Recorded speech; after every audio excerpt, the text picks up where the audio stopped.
Singh three coins at a time, তিনটে coin একসাথে toss করা হচ্ছে।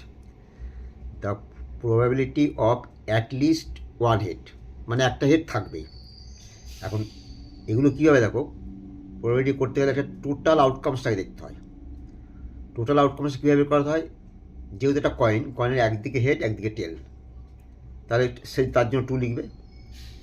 এইবার কটা কয়েন্স বলেছে, 3 কয়েন্স আছে টাইম, মানে 2 কিউব, মানে 8 হবে টোটাল পসিবল আউটকাম, মানে নিচে 8 হবেই। যদি এখানে অপশনে সবকটা নিচে 8 আছে, কোনো ব্যাপার না। এবার যেটা বলেছে অ্যাটলিস্ট ওয়ান হেড, তিনটে কয়েন যখন খেলা হবে তখন অ্যাটলিস্ট ওয়ান হেড মানে ওয়ান হেড থাকবেই। তাহলে একমাত্র যখন তিনটে কয়েন একসঙ্গে টস করার সময় যখন তিনটে টেল একসঙ্গে পড়বে তখনই মাত্র টেল লাগবে, আর বাকি সব কটাতেই হেড থাকবে, মানে 7/8 হবে। ফেভারেবল আউটকামস হবে 7/8। অ্যাটলিস্ট ওয়ান মানে প্রত্যেকটাতে হেড থাকবেই।